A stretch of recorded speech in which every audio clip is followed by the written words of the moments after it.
Hi management class, Dr. Bowen here. Just a brief word on Chapter 11, Ethics, Ethical Counseling Roles, Moral Analyses, and Leadership.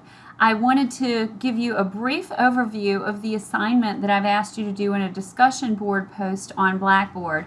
Pick a modern management problem, which is a specific case, not from your case study, but something different that you've read about recently in the news.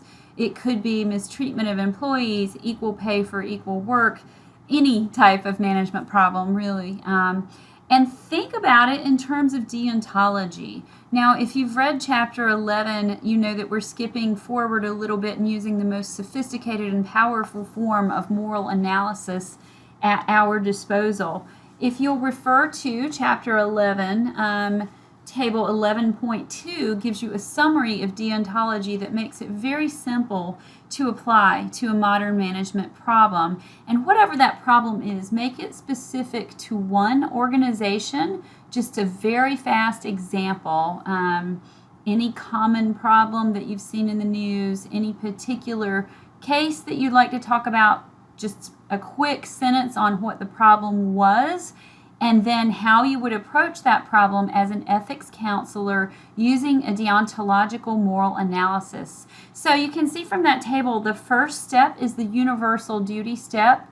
This is based on the philosophy of Immanuel Kant, where you ask the first test of the categorical imperative.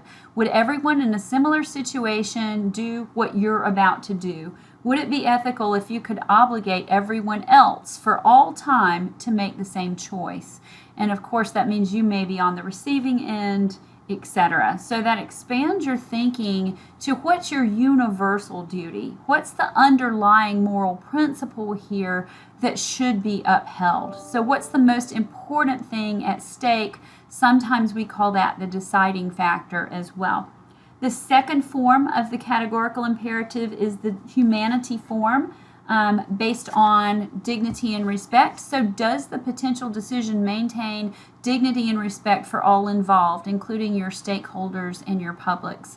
If you can say that it does, you have another step toward an ethical decision. Now, don't mistake this for accommodation. It means dignity and respect in the sense that their rights are not infringed and that you have considered the merit of their perspective, logically, analytically, and rationally using your moral autonomy.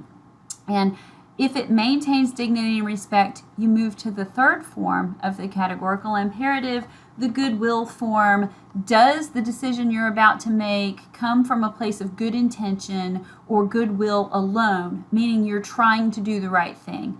You're not trying to deflect blame, look good in the media, maximize profit, keep yourself from being criticized, etc. You're not making a decision that's biased or out of fear. You're doing the right thing because it's the right thing to do. Deontology holds that only those types of decisions are morally worthy. So I just wanted to point out in this chapter there are a few more guidelines in bold in the text that will help you work your way through this analysis of your management problem. And you can very easily then summarize for us on Blackboard once you've worked through that analysis.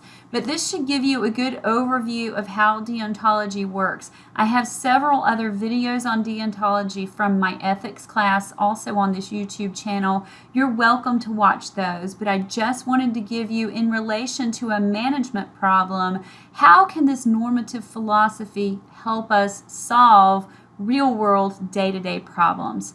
So that's what I want you to think about and use in application, thinking about how can doing our universal duty to uphold moral principle, dignity, and respect from others and act for good intention, how can that help you solve a modern management problem? How can it then help you advise your CEO or counsel your dominant coalition on the correct thing to do and a morally worthy action that will be defensible to publics and will help the organization meet the expectations of stakeholders and publics as well.